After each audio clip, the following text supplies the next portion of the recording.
I'm 87 years old now, sitting in this creaky armchair in my small apartment, overlooking the quiet streets of the town where I've lived for over 6 decades. The walls are lined with faded photos, black and white snapshots of a life that feels both distant and achingly close. I have a confession that's been eating at me for decades, a regret that whispers in the silence of these empty rooms. For 50 years, I slept beside the same woman. Eleanor, her name was. And for most of those years, I felt utterly alone, like two strangers sharing a bed out of habit rather than heart. We met in 1964 at a community dance hall in our Midwest hometown. I was a young mechanic, grease under my nails from fixing cars all day at the local garage, dreaming of owning my own shop someday. She was a school teacher, with a sharp wit and a laugh that cut through the swing music like sunlight. I made the mistake so many of you are making right now. You're scrolling through apps, chasing that electric spark, hunting for the one who makes your pulse race and your stomach flip. I'm here to warn you. That racing heart isn't love. It's a trap. Your brain is playing a cruel biological trick on you, flooding you with hormones to ensure the species survives. When I was 25, I met her. She was stunning, with auburn hair that caught the light and eyes that seemed to see right through me. The moment she entered a room, my chest tightened. I couldn't think straight, couldn't eat, couldn't sleep. We'd stay up late talking about everything, our favorite books, like Hemingway's Tales of Adventure or dreams of traveling to Europe someday. I told myself, this is it. This is everything. But that feeling, what you call passion, is mostly adrenaline, dopamine, and oxytocin. Nature's way of pushing you to pair up and reproduce before you discover how brutal life really gets. Like the long shifts at work, the unexpected layoffs, or the way inflation eats away at your savings. Science backs this up. That intoxicating in-love phase usually lasts 18 months to 3 years. Studies from psychologists like Helen Fisher describe it as a temporary madness, driven by brain chemicals that mimic addiction. Then the chemicals fade. The fog lifts. I remember the exact morning it happened for me. It was a rainy Tuesday in 1966, 2 years into our marriage. We'd just moved into a tiny house with a mortgage that stretched us thin. I sat across from her at our Formica breakfast table, the coffee bitter and cold. The excitement was gone. The mystery was gone. I just saw another flawed human, chewing too loudly on her toast, leaving dishes in the sink from the night before, nagging about the bills I'd forgotten to pay, and I felt hollow, like the air had been sucked out of the room. I panicked. I thought, I chose wrong. The love died.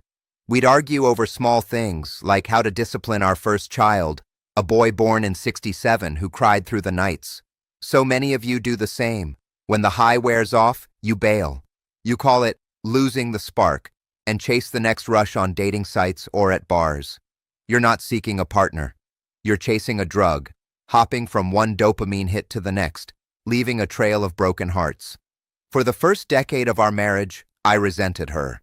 I blamed her for changing, for gaining weight after the kids, for prioritizing her teaching job over my ambitions. But she hadn't changed. I had just stopped being blind. We nearly divorced in '72 after a blowout fight over money. I'd impulsively bought a new truck for the garage and she called me reckless. The ancient Stoics understood this better than we do. Seneca warned that we suffer more in imagination than in reality. I imagined marriage as non-stop fireworks, romantic getaways, endless desire. Reality brought bills piling up from medical emergencies, a leaking roof during a brutal winter storm that flooded our basement, sick kids with fevers that kept us up for days, and the exhaustion of juggling 2 jobs while raising 3 children. If you marry for the roller coaster high, you'll end up divorced, or worse, trapped in a silent, lonely marriage where 2 people share a house but not a life, like ghosts passing in the hallway, avoiding eye contact over dinner. So what lasts when the passion dies? What actually holds a marriage together when the wind howls and life throws its curveballs? After 87 years, including 20 as a widower reflecting on it all, I've boiled it down to 4 things far more valuable than fleeting love. Look for these instead. Conflict resolution skills. It sounds unsexy, but it's life-saving. Dating is easy. Everyone's on best behavior, all smiles and compliments. Watch how they fight. Do they attack your character, calling you lazy or selfish in the heat of the moment?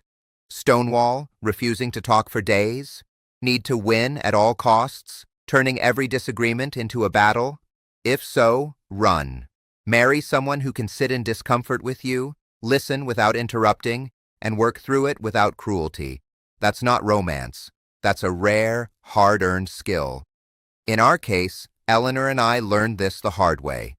During that 72 fight, she didn't yell back. Instead, she suggested we take a walk, cool off, and list out our concerns on paper. It saved us.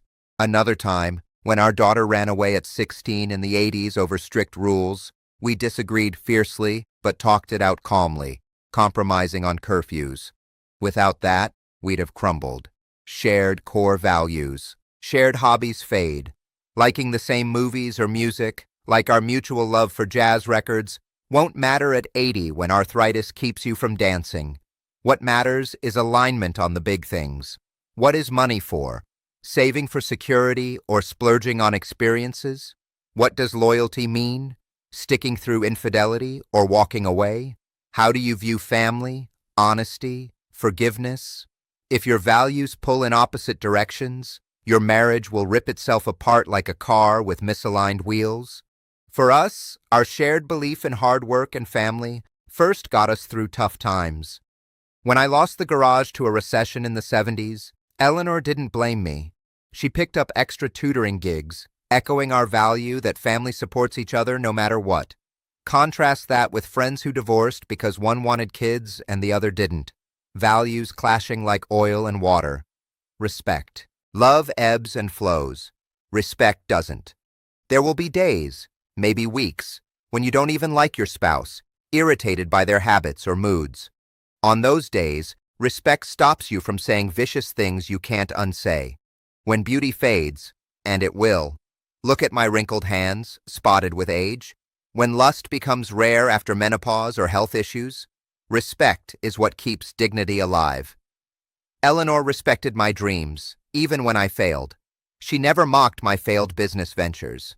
I respected her independence, supporting her return to college in her 40s for a master's degree. Once, during a rough patch in the 90s when I battled depression after retiring, she didn't belittle me. She encouraged therapy, saying, "You're still the man I chose." Without respect, resentment festers into contempt. The foxhole partner. Life is war, illness, loss, grief, crises. Who do you want beside you in the mud, holding the flashlight while you fix the flat tire in pouring rain at midnight on a deserted road? Not the party charmer who shines in social settings, but flakes under pressure. Marry the person you'd trust with your life if you were in a coma. The one who stays.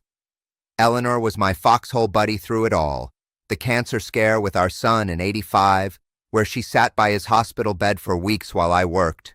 The financial ruin after bad investments in the 2008 crash, where we downsized without complaint. Even my heart attack at 75, when she managed the doctors and bills with steady hands. She wasn't flashy. She was reliable, the kind who'd make soup from scraps during lean times. You're terrified of boredom. I get it. We all crave excitement, like the thrill of our honeymoon road trip across the country. But the best marriages are mostly quiet. And that quiet is beautiful. It's companionate love. The Greeks called it philia, deep friendship. Tuesday night, you read a book on history.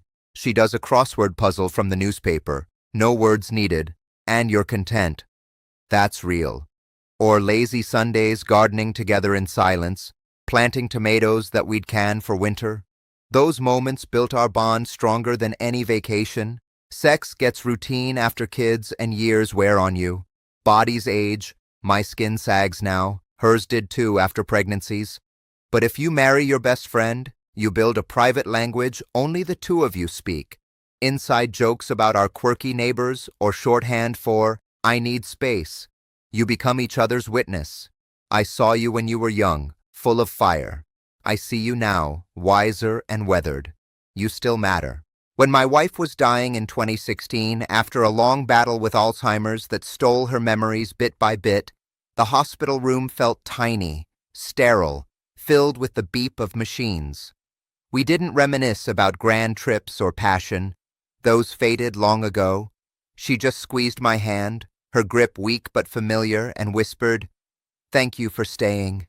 That was everything. Staying through the forgetful days when she didn't recognize me. Staying to read her favorite poems aloud. Don't marry for a feeling. Marry for endurance. For the choice to stay. Feelings don't scrub floors during midnight feedings or pay bills when overtime isn't enough. Commitment does. The daily grind of showing up. If I could speak to my 25-year-old self, grease-stained and starry-eyed, I'd say, stop chasing the girl who makes your heart race with drama and highs. Find the one who makes it calm, like a steady anchor in a storm. Peace is the goal, not fireworks that fizzle out. If she brings you peace, amid the chaos of jobs, kids, aging parents, fight for her. One day that chair across from you will be empty, as mine is now, with only echoes of laughter. Make sure the memories you carry are kind ones, not laced with what-ifs. I'm tired now, my voice raspy from years of storytelling to grandkids. If you're young and still searching, slow down. Don't rush into apps or setups. Build yourself first. Pursue that career, travel alone, learn who you are. The right person will appear, and when they do, choose them for the right reasons, not the rush. Go home. Hug the person beside you. Whisper thanks for the small things. If you're alone, be patient. The future you will thank you. And if this reached you, maybe share it. Save someone else from sitting alone at 87, full of regret, staring at empty walls.